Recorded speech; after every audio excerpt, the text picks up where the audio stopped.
Hi everyone, Wendy Stone here. In a continuation of our POO-LESS series, we'll be looking at soap nuts today, and I will show you how to cook these, how to prepare them and store them to use as a replacement for your shampoo. And we're going to go to the kitchen now. Let's go. And you can see I have some stuff laid out here. So what you're going to need for this is obviously your soap nuts.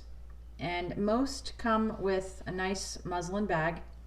So you're going to need that, and a container that holds about 2 cups, at least 2 cups, a measuring cup that measures 1 cup, and lastly your pan. So I just use a little pasta pan with a lid.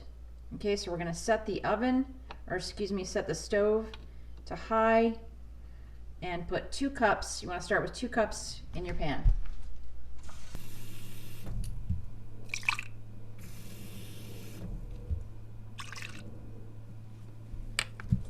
So I have my water in, and I'm going to put my lid on, wait for that to boil.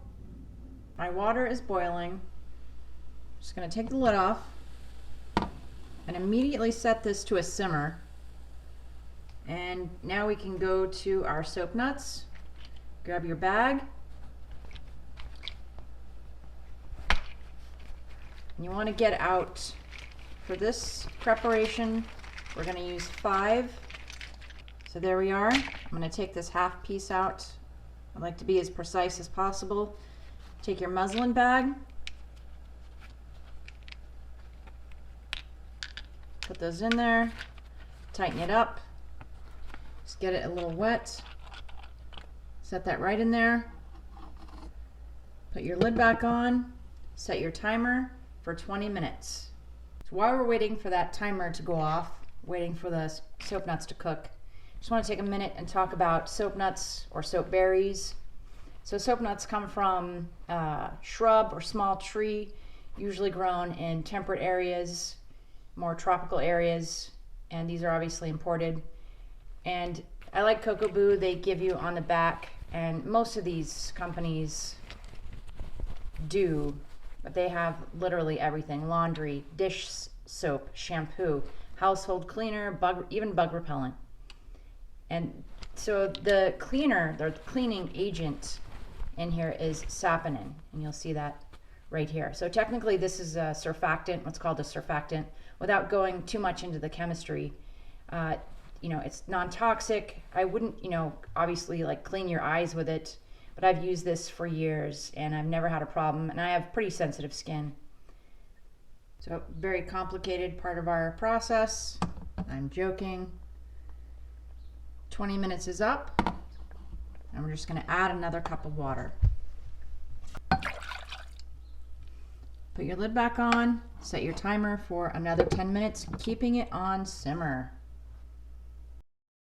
So our 10-minute timer is up. We're just going to turn off the stove, and what I like to do is just take my lid off, put this aside, and let it cool for a few minutes. So this whole thing of transferring your cleaner, your soap nuts to a different container and letting them cool, and just, to me, it's unnecessary. The soap nuts, the saponins are already in my pan. I'm gonna let that sit and cool off until I can actually handle the bag. Okay, and we're back. This is cool enough to touch. So I'm just gonna reach in, grab my bag, my muslin bag, and I'm just gonna squeeze, right? You wanna keep squeezing, and you can see those suds. I like to dip in and squeeze. And you wanna go through this process until you really have very few suds left. Okay, so we will move on. So I've added a couple of things to our arsenal: a funnel and then a final container for your shower process. So what I'm going to do is just take my container. This is what you'll store in the fridge, and just pour it right in, and you can use your funnel